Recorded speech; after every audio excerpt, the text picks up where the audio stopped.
Olá, lobinhos e lobinhas, melhor possível, escoteiros, escoteiras, guias e sêniores, sempre alerta, e os pioneiros servir.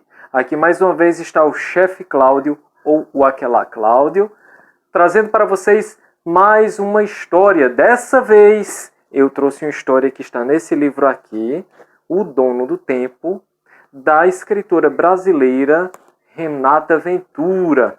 É da saga Arma Escarlate, que é o primeiro livro, o segundo livro A Comissão Chapeleira, e o terceiro e quarto livros O Dono do Tempo 1 e 2. Tá ok? Só para dar uma introduçãozinha aqui, esse livro aqui é tipo um Harry Potter à brasileira, com todos os nossos costumes, com todo o nosso folclore, contando bastante sobre a nossa realidade. Eu super indico para vocês, tá bom? Eu particularmente estou apaixonado por essa leitura. Então vamos lá. Antes de começar a nossa história, eu peço que você deixe o seu like, se inscreva no nosso canal, poste seus comentários e faça sua sugestão de histórias para que nós possamos trazer aqui. Sejam elas histórias escoteiras ou histórias que possam contribuir para a sua progressão pessoal. Ok? Bem, no interior da Amazônia, lá no coração da floresta amazônica, existia dois grupos indígenas. As Icamiabas, que eram mulheres guerreiras, numa sociedade totalmente feminina. Acho que vocês já ouviram falar nisso, né? Alguns chamam de as Amazonas. E os filhos de Yurupari, que era uma sociedade também guerreira, só de homens, e que odiavam as mulheres. Assim como as Icamiabas odiavam os homens. Então, por aí você já vai começando a entender como eram complicadas essas sociedades, tá? Enquanto os filhos de Urupari acreditavam que Urupari tinha vindo certa vez para organizar um mundo que antes era governado pelas mulheres, e que Urupari disse, não, tá virando bagunça. As mulheres são muito metidas, são muito fofoqueiras, falam demais e causam muita confusão e coisa e tal. E elas são traiçoeiras.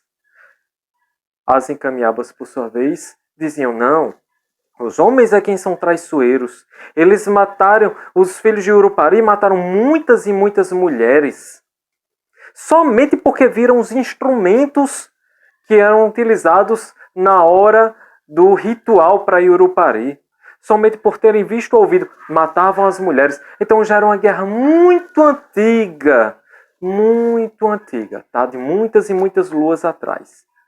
No meio dessa guerra inteira, dessa coisa muito louca, no meio de ataques que, assim, ambas as tribos atacavam as demais tribos, sequestrando os meninos, no caso, os filhos de Urupari, e as filhas ou melhor, e as Icamiabas sequestrando meninas para torná-los ambos guerreiros de ambos os lados, tá? Eles acabaram atacando uma missão religiosa. E nessa missão religiosa havia um casalzinho de namorados indígenas, lá, crianças, entre 8 e 9 anos, em que esse casalzinho acabou sendo separado no meio dessa guerra. As Icamiabas tinham pego uma menininha, de nome Arauri, e o menininho, de nome Uri, foi sequestrado pelos filhos de Urupari. Não sei ao certo se eles já tinham esse nome quando crianças, mas esse seria o nome que eles seriam conhecidos nas suas tribos futuramente. Tá bom? Muito provável que não eram desde crianças esses nomes. Então o tempo foi passando, cada um sofrendo sua lavagem cerebral. Odeia os homens, odeia as mulheres. Ensinando arco e flecha, ensinando a lutar as guerreiras, as meninas. E os meninos também ensinando a manusear o machado. E, detalhe, os filhos de Urupari tinham um detalhe muito interessante. Eles possuíam asas. Como assim, chefe Cláudio? Como é que ia fazer para aquele menininho que foi sequestrado ali, o tal do Uri, ele um dia ter asas? Bem, acontece que eles, mordendo a criancinha, ela se transformava no filho de Urupari e criaria asas bem parecidas com asas de morcego.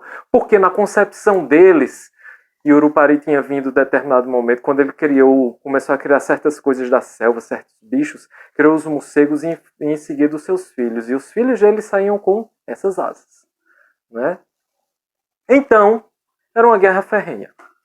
Mas no meio de uma luta ferrenha entre os filhos de Yurupari e as Icamiabas, ele, o menininho, já chefe dos filhos de Yurupari, adulto, e ela, já chefe das Icamiabas, adulta, acabaram se tornando chefes, não só pelo conhecimento, pela destreza que tinha, mas pelo fato de conseguir falar fluentemente o português. E ter um conhecimento que aquelas tribos não tinham.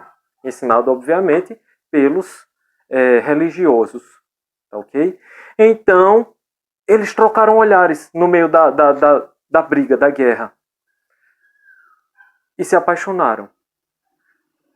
Um detalhe.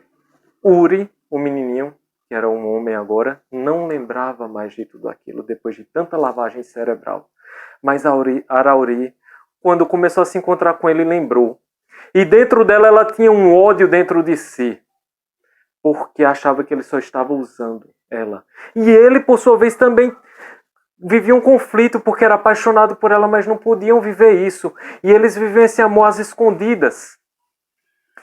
Até que, certa vez, Arauri encontrou um jeito de chegar até a montanha onde os filhos de Yurupari viviam, que era numa zona mágica. Elas não conseguiam entrar, só eles conseguiam entrar. Ela roubou um iraquitã, que era um colazinho em formato de um sapinho de um bruxo, e conseguiu com ele colocar todo o seu exército de Icamiabas lá no meio. Ah, pra quê? Pegou todos os filhos de Yurupari desprevenidos. Eles soaram suas cornetas e tudo mais, mas quando mal viram, eles já estavam sendo flechados lá dentro. E quando eles tentavam voar, elas jogavam neles redes e derrubavam eles. E no meio daquela luta tremenda, elas começaram a levar vantagem. E no meio de tudo aquilo,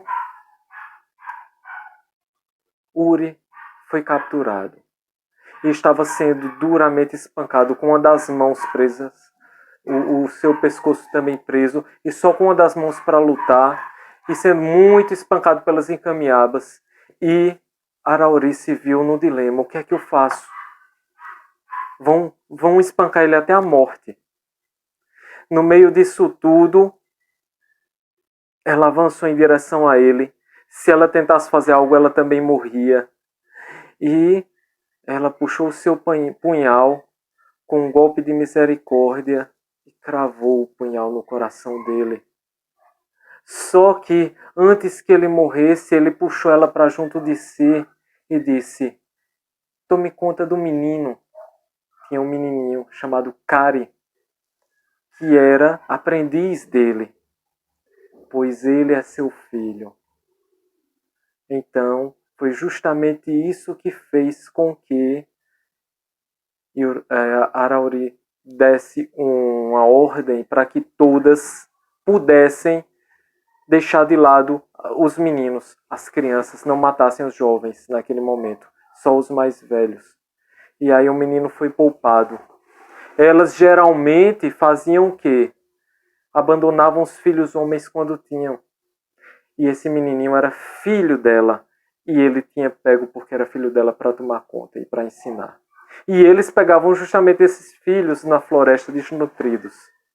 E eles que capturavam às vezes mulheres para que pudessem procriar mais meninos, assim como elas faziam também, muitas vezes nasciam crianças que eram abandonadas.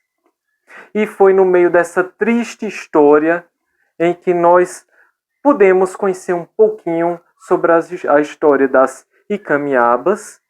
Muitos conhecem elas por Amazonas. E os filhos de Yurupari, certo? Dentre muitas coisas, muitas riquezas que existem no meio da floresta amazônica. E essa é uma história trágica, de um romance trágico. Imagina você, então, o que é que Arauri teve que fazer a partir de então para tomar conta do seu filho. Deixo aqui o meu cordial sempre alerta para vocês. Somos do mesmo sangue, tu e eu.